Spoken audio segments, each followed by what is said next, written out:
Estamos aqui com mais um programa Presença Espírita na Bíblia. Esse programa procura demonstrar para o público em geral, nossos irmãos católicos, protestantes e evangélicos e de outras religiões, que nós, espíritas, seguimos a Bíblia. O que nós não seguimos são os dogmas, e que os outros cristãos também, nem todos aceitam. Por exemplo, mesmo católicos, que se dizem católicos, pelo menos, não aceitam o dogma da infalibilidade do Papa. Outro exemplo, nem todos os cristãos aceitam que Jesus é também Deus. Deus propriamente dito, tal qual o Pai. Jesus nunca disse que ele é filho de Deus. Pelo contrário, ele dizia que ele era filho de Deus, nunca que ele era o próprio Deus, que ele era também Deus. E ele disse que era filho de Deus, mas disse que nós também somos filhos de Deus. Por isso nós falamos ou oramos no Pai Nosso. Então, Deus, figuradamente, é claro que não é biologicamente falando, Deus, espiritualmente falando, ele é Pai de Jesus e de nós. Agora, é claro que Jesus é um filho especial. Como diz São Paulo, ele é o primogênito das criaturas. Ou seja, o primeiro a ser criado. Numa palestra que eu fiz lá em São Luís do Maranhão, e esse assunto também saiu numa palestra que eu fiz em Portugal, em Leiria, houve um elemento que perguntou se Paulo era o primogênito das criaturas, o primeiro a ser criado nesse mundo, ou do mundo, desse mundo nosso, ou do mundo todo, do universo. Aí eu disse para essas duas pessoas que Paulo não diz se Jesus Cristo é o primogênito das criaturas do universo, ou se é só do nosso mundo aqui, o nosso planeta. E se Paulo não disse, eu é que não iria dizer. Se ele não falou, eu ia tomar essa decisão de falar. Quem sou eu? Mas, então, Paulo fala que Jesus Cristo é primogênito.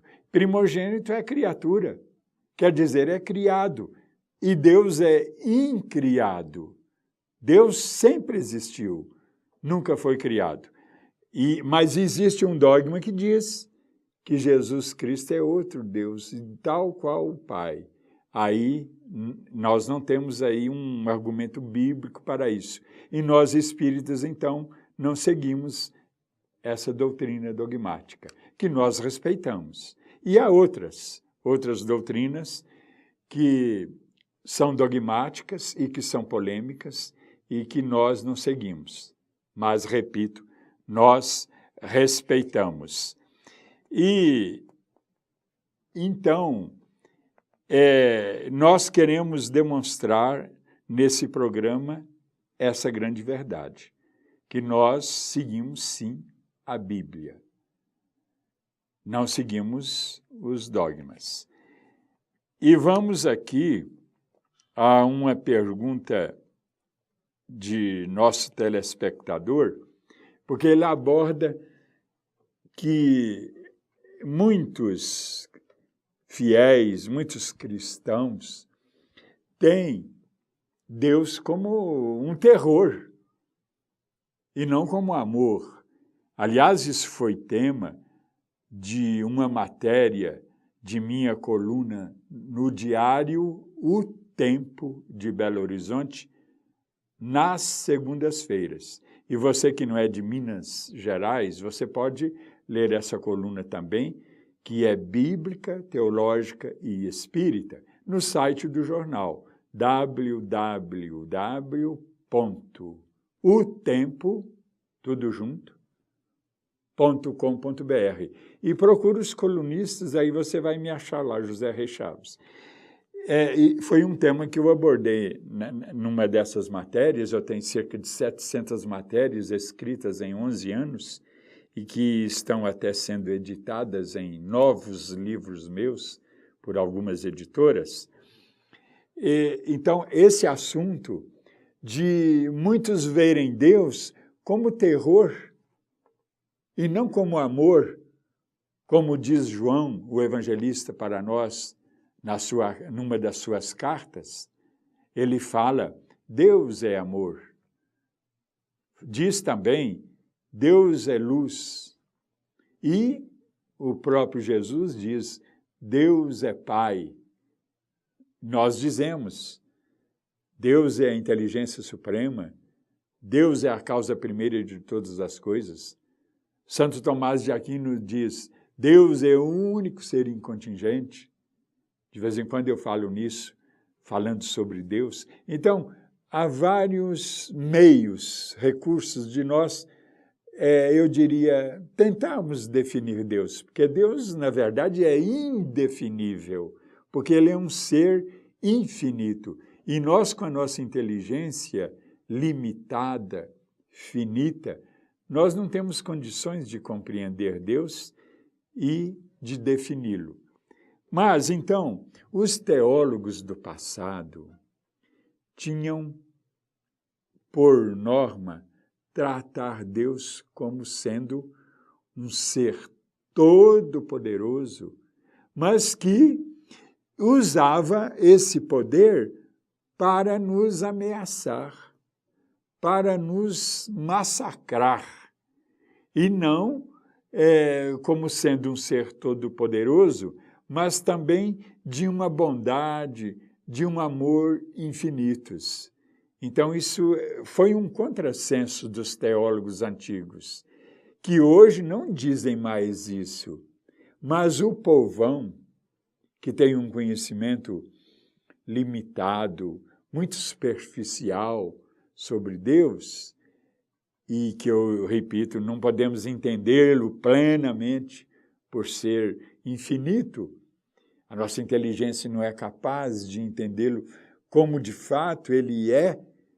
Então, as pessoas que não são teólogas, não estudam teologia, não fazem um estudo, eu diria, esotérico, com S, esotérico com S, é um estudo profundo.